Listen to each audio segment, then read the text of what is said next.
trust is not just something you pick up. For me to trust you, I actually delegate to you the power to do me harm. And that's a really scary context. Whether it's trusting an insurance company that doesn't pay up or trusting somebody who promised to do something for me but don't. I need to feel safe in delegating to you the power to do me harm.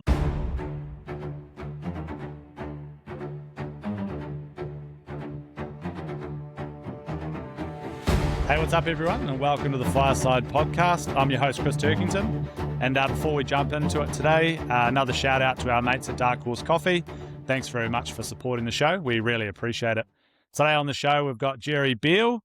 Jerry is a brand and communications thinker. He's the founder of Wolf Strategy, and he's a culture expert. So, Jerry, it's cool to have you on, man. Great. Thank you, Chris. So you've spent a long time understanding why people trust, believe, and follow.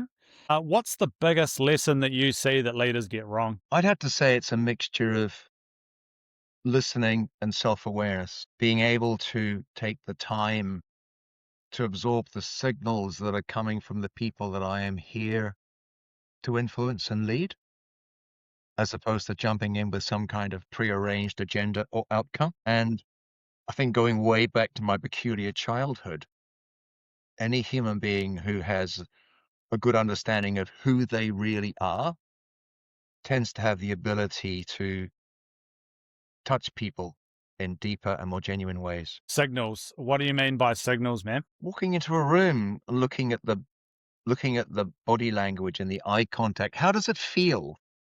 Is it expectant? Is it anticipatory? Is it wary? Is it blanking people out? There are situations, before a sports contest or a rugby match when the captain gives a warm-up. Yeah, we're all ready and waiting for that. Compare that to a business meeting when we've all been summoned to the CEO's presence for we don't know what. We don't know what's coming. Is it a restructuring? Is it this? Is it that? And I think leadership in any context is always a two-way exchange. I don't think there's ever a speaker and an audience. We're always exchanging things back and forth, and a lot of that is nonverbal. But as creatures, we have the ability to pick up on people's radar. We can, osmotically absorb how people are feeling. That's been proven by science. So I love it when a leader in any situation takes the time to kind of go, "Hi, how are you feeling? What's going on?"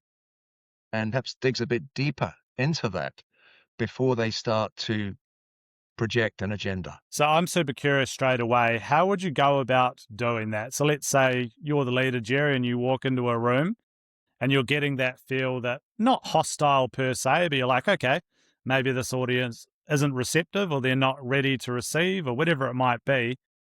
How would you go about starting to break that down? That happens to me quite regularly in one of my roles now, which is leading businesses and their leaders to appreciate the value of a deeper kind of culture. And that often means I'm talking about things that they see as fluffy or superfluous or non-commercial or just plain weird.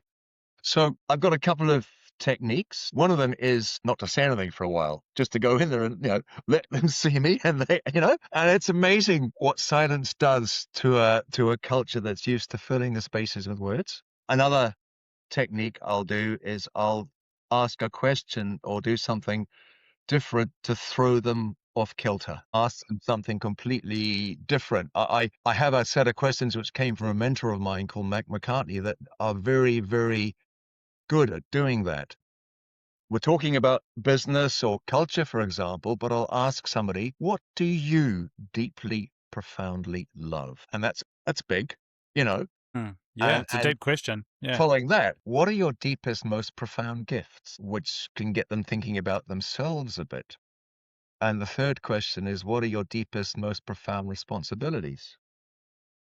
And they come from Mac McCartney, who had an amazing influence on my life, a beautiful, deep, deep, deeply wise man in the UK. But sometimes, whether it's a one-on-one situation or a group situation, finding somebody who's prepared to engage on that level immediately changes the tonality, Yeah.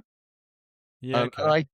I think over the years, I've got better at interpreting those signals. And I never go in and just steam on with some form of agenda. I need to find a way to get permission to engage.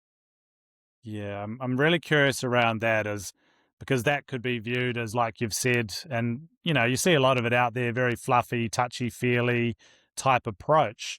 How do you get people to see value in that or to see relevance in that tool? Because you can't just go in and say, "Hey, look, the science is awesome, so I'm going to approach it this way." No, Like, do you know what I mean? Real time, how would you get people to respond well to that? if I focus on the organizational culture work I do, which is through a business called Culturate, as opposed to brand strategy, the statistics are very stark around the degree to which human beings in almost every Western marketplace are feeling not just disengaged, but lonely and disconnected. In businesses, currently so Europe and the USA, 3 out of 4 employees report feeling left out, not included, and without a single ally at work, at least twice a month. It's an ongoing situation. Sad. It's really sad. Yeah.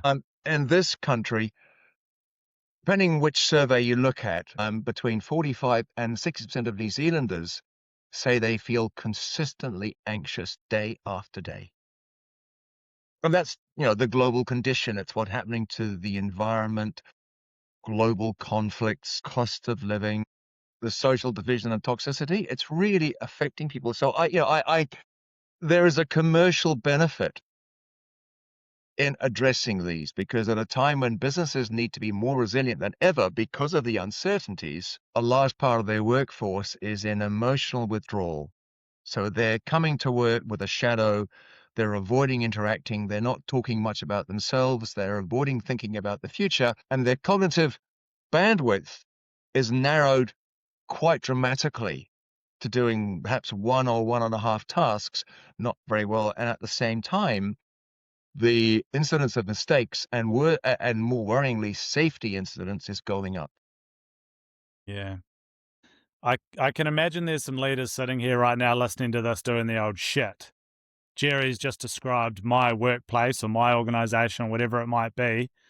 Where do they get started, Jerry? Like, how do you even take the first step to go about rectifying a culture that's potentially atrophied like that? The first step is to explore the current culture. What is working, what isn't working, and that I increasingly go beyond corporate engagement surveys, because people are answering these things, especially online, honestly. They're concerned that if the company wants to restructure people out of the workforce in the next 5 to 6 months, they'll look at those who are saying they're not happy. And whether that's a truth or not, I am way more concerned around levels of trust and levels of connection. And there's a formula that we've been working with for a long time, which is shown to work. The pillars of a well-run organization in almost any context are rhythm. What's the rhythm of the next few days, the next week, the next month, which provides both context and predictability? Next pillar is trust. Where is trust built? Where is trust damaged? And where trust is damaged, are we aware of that? Because it can slip away so quietly. Yeah. Third pillar is connection. What are the qualities of the relationships? And I mean, in the same room, eye contact, body language, trust, ease with each other, and at distance as well. And the fourth pillar, communication, holds it all together. How does communication affirm what we know? How does it inject what's missing? So Love that. my first process is, we go into a business. Once we've had the initial engagement with the leadership team, I want to spend some time with the workforce. Whether it's an accountancy firm or whether it's a heavy industry context, I want to spend some time with your people in a situation where they will be themselves. So we'll sit in the smoker room, let them talk, see who's laughing amongst themselves, who's joshing, where are the connections, and then try and explore. And there's a format we have for doing this. How far up the chain does this quality of relationships go? Yeah. I really want to talk to you about rhythm. That's, trust. We'll talk about trust because it's foundational and we know all of that, but it gets talked about a lot. Rhythm's a new one. So I want to first explore rhythm, Jerry. What does that look like? So an organization that's in good rhythm versus an organization that's maybe not. And then we'll dovetail onto trust after rhythm. So Okay. talk to me about rhythm, man. I'll go upstream and talk a little bit around anthropology and psychology. We Nice. Yeah. evolved as a species from way, way back, existing in deeply collaborative, small, interdependent bands. Every individual in that band, regardless of their age and their stage and everything else, knew they had to do their share of the work because that's what kept the group alive. And that's why in indigenous cultures in North America, for example, and Africa, the young people have jobs. In Western society, we treat our kids as grown-ups in training with not much responsibility. But in parts of West Africa, when you're 5 or 6, you're out guarding the stock. In North American culture, they talk about the kids were the ones who braided the bridles because they had keen eyesight and nimble fingers. So we allocate responsibility, which is part of the successive gateways we go through towards maturity. So I think from that stage into psychology, the number one requirement we have to feel at our best is safety, psychological and physical. The next needs we have are, the old chestnuts of autonomy, competence, and relatedness.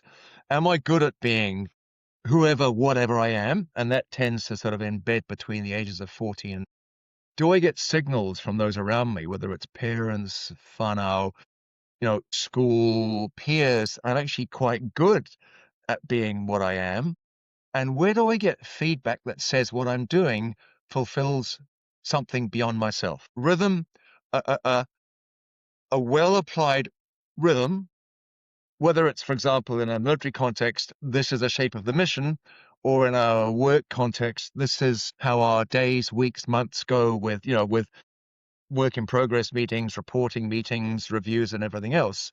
That creates, or it goes a long way towards creating that predictability, which equals safety, it equals accountability and recognition. Yeah. And it's We also easy would, to plan.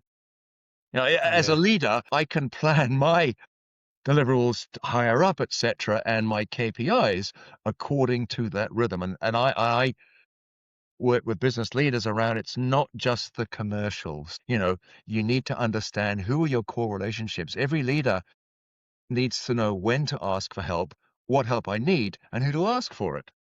So build in that level of support as well. Yeah, we would in a military context would call that battle rhythm, where you go into a task or an operation or whatever it might be, and there's always that chaos up front, all of that friction. People are trying to figure out where they sit in the system, and getting all that communication happening, and then slowly over time things just start to become seamless, and it flows, and that's battle rhythm, and it sounds like it's kind of similar to what you're explaining there. And going back to my time in that context, I was lucky to work under some officers who were so big picture. Yes, we have a plan, but as we know, plans don't often retain their integrity. So I've Correct. got Yeah. I've got fallback options, whether it's literal fallback options with people or whatever. They've thought through not every possible outcome, but the most likely outcomes from good to bad. Hey, what's up, guys? Just a quick note to say, hopefully you're enjoying the show. If you are, feel free to like and subscribe, and you can share it with your mates. You can also find us at LinkedIn and on Facebook, or check us out at www.aegisleadership.co.nz. Cool, that's all from me. Let's get back to the show.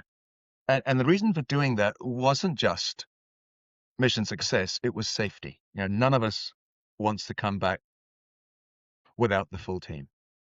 Absolutely. And you mentioned trust there earlier on when you were talking about your pillars. Let's explore that a little bit. So, trust through your lens. What are you seeing in organizations? How is it built? What does it look like when it's lacking? All of those things. Let's dive into that a little bit. Big one, eh? It is big, but it's also beyond important. We're very good at thinking about trust in the context of intimate relationships or families or friendships, I'm a little bit bemused why trust is not taken so seriously in a business context. When it is, I think it's the number one enabler of good performance.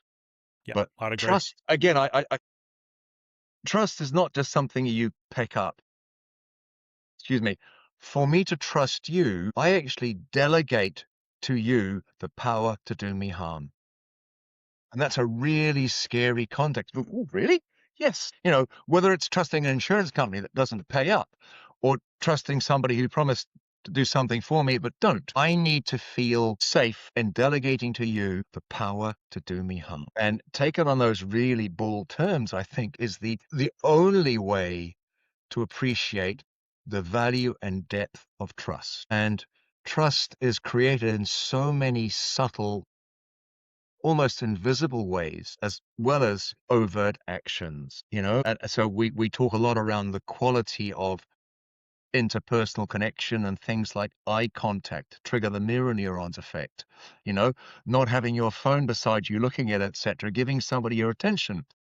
Because to give somebody your attention is to give them a gift, the gift of your time and attention. And it goes deeper than that. So that's how I see trust. Mm.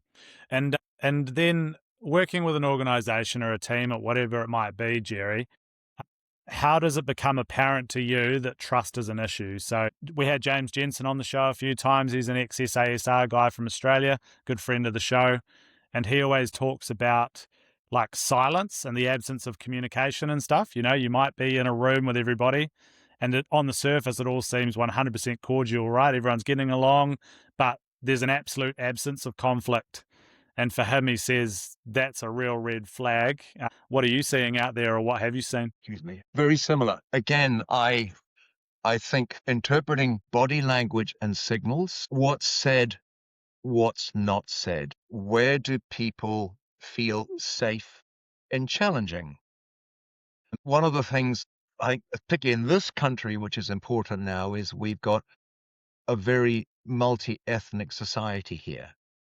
And I've worked in organizations where there's been a mix of Caucasian, European, Pakeha, through to Southeast Asians, people from India, etc., and people from other parts of Asia. And these cultures have very different social operating systems. And part of that is they have different pathways to build trust. And I've seen what happens when somebody who hasn't bothered to consider that just steams in and starts to issue orders. And you can see some of these people just backing away. I in other contexts, I've done quite a bit of work with the iwi, and I absolutely adore Maori culture and how they position giving a speaker the space to be heard, and the respect with which they hear that. And again, I think some contexts, some business leaders don't appreciate that, and they steamroller over it and then wonder why they're not getting any traction. So I think one of the most important steps is to understand who you're leading. What are the commonalities? What is specific to different groups or different people? Because leadership is so much more than issuing orders. I really believe it is to create the conditions for every individual to be the best version of themselves and to complete the task on their own terms. Yes, there's a wider context, but leadership is about empowerment.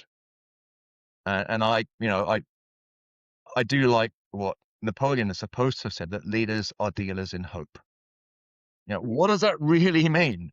Well, I think partly it's looking at what's the wider picture, what's the mission description? Yes, it is. But also, what does that mean for me, for the team? What are we hoping to accomplish here? What's the impact of not accomplishing that?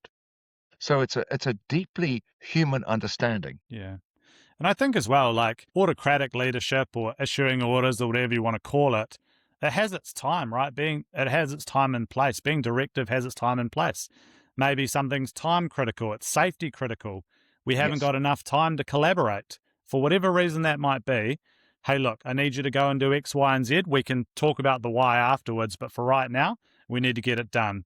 But if that's your default setting, a lot of the time you're going to get people either overtly or otherwise starting to resent you for that, right? And they'll comply, but they're going to find many ways to undermine you. And a lot of it, you won't even realize it's happening until it's too late. But I've always thought, and we always believe, that where you can collaborate, you should. And like you've just said, getting to know your people well, understanding their drivers, what motivates them, what doesn't, what's the best way to get through to them so they respond in a really positive way. But a lot of the time, that takes a lot of effort, doesn't it? And it also takes a good degree of understanding around how do people tick. Again, I think trust plays a core role there. If a leader takes the time and has the emotional intelligence to work on establishing and nurturing trust, there is a far better likelihood that when he says, get on with it and do it, people will actually do that rather than, oh, I'm not doing that, you know? And I guess, again, going back, I suppose, to a military context, I've watched some senior NCOs who had established such trust, such mana, in a Maori word, with their men. Those NCOs knew when to be almost paternal and when to be scary as hell.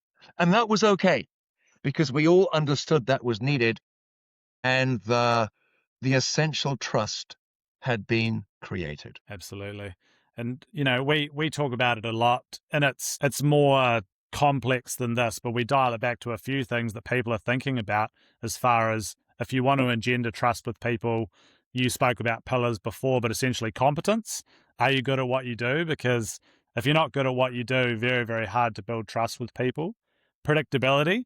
Are you pretty even keeled? So what they see is what they get in all situations, because people can trust that. Benevolence, which is what you just spoke about before.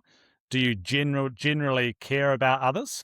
And then integrity being the last one around, do you follow through on the commitments that you make? Yes. And a lot of it can be boiled right down to those four elements. And we work individually with leaders, and one of the tools we give them is a self-accountability framework that invites them at least once a week just to spend 5, 6, 10 minutes.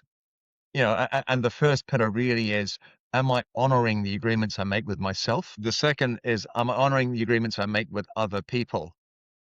The third pillar is really around presence. Do I understand the potency of my presence? When I walk into a room, people scan me. They feel me as much as I feel them.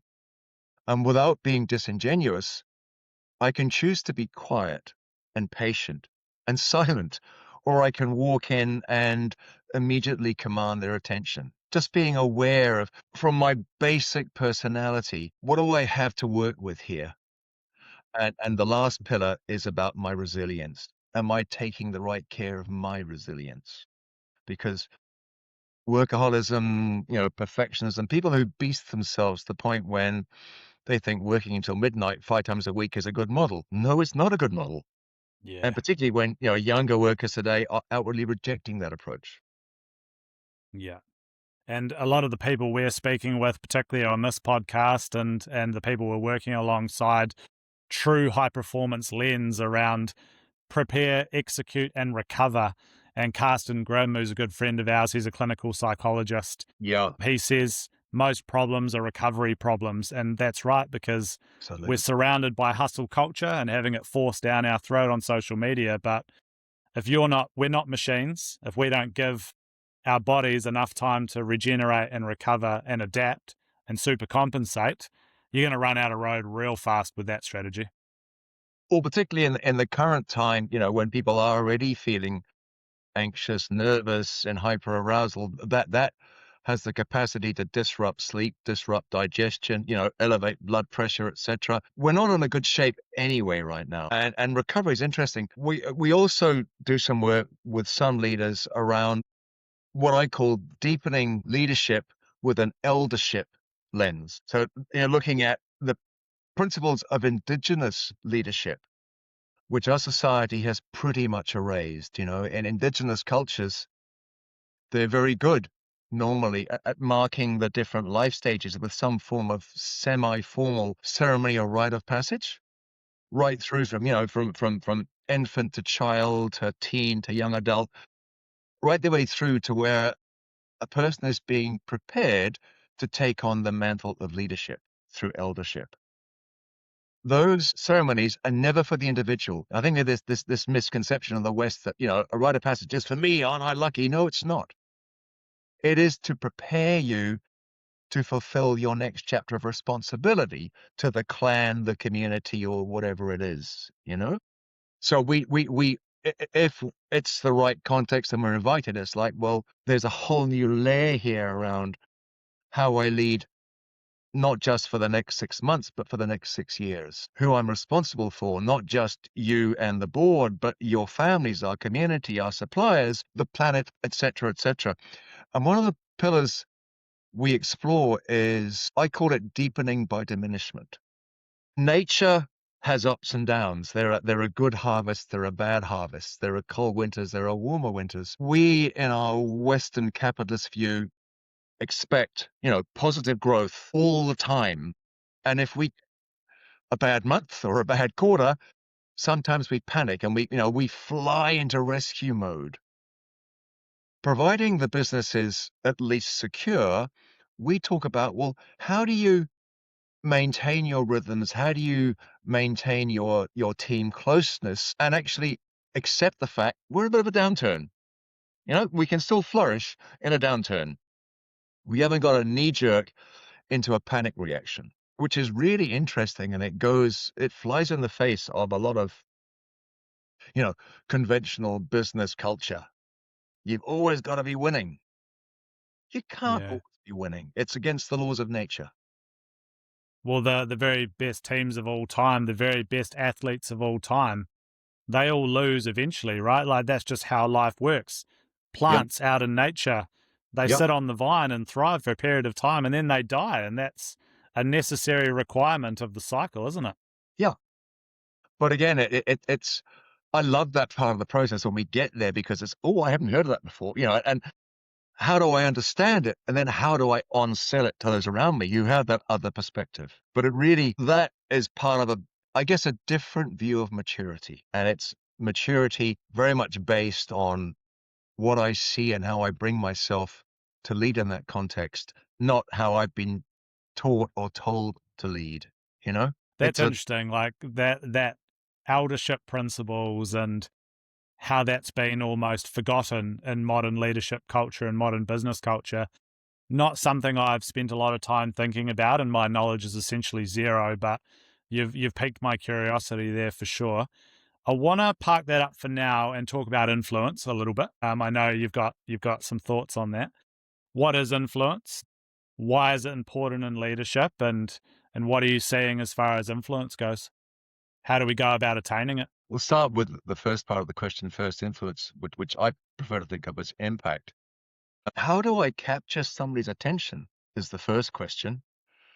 How do I get them to pause and listen to me? And as a result of listening to me, what are they feeling? And it comes back, I think, to trust, to clarity, and safety. And that's probably undercooking it. But, in the way this person presents this task or challenge to me, is that integrated with clarity of task? Do I trust them and what they say and what they're asking to me? And how will they keep me safe? And I think those are the core requirements of beginning to make an impact. What do you mean, how will they keep me safe? In any organization at the moment, anybody in that organization between the ages of 18 and 35 has a very different expectation around how they'll be treated than anybody older than that. That younger cohort demands transparency about me and around me. They demand to be taken seriously and for their ideas to be heard, demand to be included in decision-making and not just be allocated tasks. And I think they also demand a different kind of work environment that allows them to be themselves and not just bring some, projected or thinned down persona to work. And I mean, the evidence is there already around the number of people in our age group who are choosing either not to follow corporate careers or, starting their own businesses, or who are simply confounding the abilities of the people who've been given the role of managing, not leading, and that's not working. The relationships between business and human beings has changed shape massively in the last 15, 20 years. And at the heart of that is trust. Currently throughout the world, all the evidence from anything, including the Edelman Trust Barometer, is that trust is declining. And every metric in almost every level, we are losing trust in our leaders, in our governments, our institutions, in the promises, and most, unfortunately, in ourselves, I think. And sociologists are suggesting that that's because we have so little connection and ties to community. And being part of a community or part of a group, part of a band, is how I receive the signals that I need to, level up here, change here, grow there. But if we spend our time in an echo chamber, it's very hard to know where the solid ground is. And it is, we lose trust in ourselves. We lose confidence, we lose vision, we lose trust. Yeah, okay. And I want to wrap this all up. There's so many things to dive into there, and we probably will at some stage.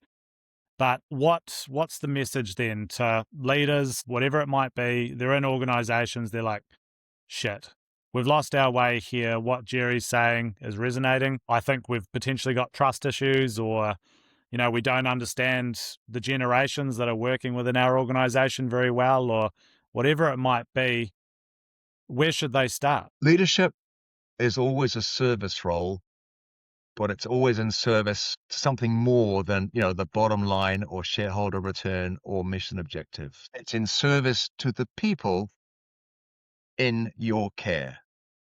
So I think it begins with exploring that first. And one of the most profound ways to impact that for the better is to do what we do, which is to gradually, gently build a culture of belonging, which again goes back to our basic neurobiology, anthropology. We are creatures designed to be in reciprocal engagement with other human beings all through our waking days. Our workplaces have minimized that. It's about productivity. It's about various things. And we forget about the underpinning foundations that are around building trust, familiarity, receiving that validation, that signals of autonomy and relatedness. Belonging. These are really old-fashioned words: belonging, connection, and kinship. I'm like, oh, kinship? Well, that's old. Well, actually, no. Nature is based on kinship. Trees talk to each other. Plants grow collaboratively. The seasons are in conversations with each other. And this is really, I sometimes walk in and say, I'm going to use some really weird language here. Please bear with me. But belonging, as opposed to engagement, has been proven to make businesses 25% more profitable. It slashes absenteeism and sick days. It brings attention up, because it's not just about being fluffy. It's about inviting accountability. I am part of this group because we all trust each other to do our share of the work. That's what makes it what I call a basket of belonging. And core to that is alignment.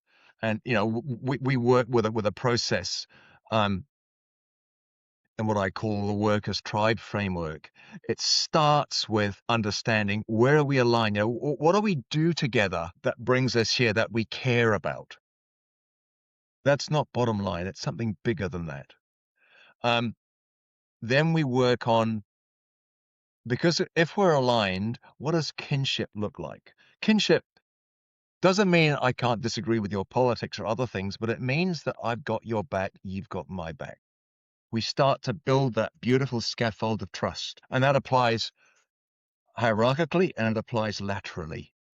We're in this together. Once we've done the work to seed that kinship, and the team know how to nurture that kinship, and that really is by, there are some values that we always bring to work and we always co-own. The next layer is where we begin to challenge safely. It doesn't work if we're all nice to each other all the time. Yeah, that's right. Let's create a forum where we can challenge safely with the objective of improving things on every outcome. Once we've got to that level, we have the foundations of what I call sustainable success. But it's a living, organic thing. It requires the leaders to have their heads in the game, to have their radar switched on, to take the time to oversee and support, rhythm, trust, connection, and communication. Are the connections stable? Are there places where the connections can be improved? What's causing the fracture? It just sounds like we've lost our way a little bit, Jerry, in the modern world of the hustle and grind culture. And like you say, hyper productivity. We've drifted away from what's made humans successful for a long, long time. Fundamentally, we have. And there are lots of psychologists and sociologists, including people like Dr. Ian McGilchrist in the UK, who talk about we are forcing ourselves to live in a way which is fundamentally unhealthy and creating suffering. I mean, one of my presentations I show clients is an ancient European cave painting of stick figures gathered round a fire. And I title that, Remember Our Original Operating System. And they go, that's new, but it is. And there are businesses, organizations who have got it right. They've done the work. The leaders care enough about their people. They see their role as way more than one dimensional, where this is really working. And it shows. It shows not just in the figures around employee churn and productivity, but you can feel it walking into the building. There are lovely signs of connection. The kinship is evident. There is humor, there is laughter, there is warmth, there is support. And something that we haven't talked about, which we also introduce, the old word for it is blessings. For a younger person to receive direct praise from an older person has a profound impact on our sense of self and our sense of success and worthiness. And yet in business, it seems to be more common for people to get a bollocking than for someone to say, you did so well. I'm proud of how you rose to that. Yeah, So it's almost go on. it's almost recognition, right? Like It is. you're seen, you're heard, you're appreciated. Yeah. Yeah. And there's a whole bunch of cultural overlays which make it more complicated. We still, I think, have echoes of misogyny here. But women have to work super, super, super hard to get to the same level of even appreciation as male colleagues. There are some racial overtones that is not unique to this country. But I think one of the core attributes of a fine, fine leader is the ability to make everybody feel seen, recognized, and valued. And through that, I'm safe. Now, and safe, I mean, again, other contexts, I'm going to put you in harm's way. I'm okay with that because I trust you. We've done the work together. There's so much there. The person listening to this, can you dial it all down to a message? What's your message for someone to leave this conversation with, Joe? Well, it's not a new, somebody a long time ago used the phrase culture eats strategy for breakfast. Yeah, I've heard that one. Yeah. I would step that up and actually say how you design, nourish, and propagate your culture is the most important factor in your long-term business prosperity. Nice. That's a great place to finish. And where can people find you, Jerry? Where can they see what you're up to at the moment? Well, the website is www.culturate.nz, Culturate, and I'm available on Jerry at culturate.nz or on LinkedIn. I'm always up for a chat, for a open, no strings discussion around, I think I have, what do you think? And I've got a very, very fine team around me who support me in bringing some very exciting transformations to life. Hey, Jerry, thanks so much for your time. It's been an amazing conversation and you've given us plenty to think about. So thanks a lot for that. Thank you, Tex. All right. Hey guys, hopefully you enjoyed that. If you did, you can check us out at www.aegisleadership.co.nz, or you can find us on Facebook and on LinkedIn as well. Once again, thanks very much to our mates at Dark Horse Coffee. We really appreciate your support. That's all for today. Cheers.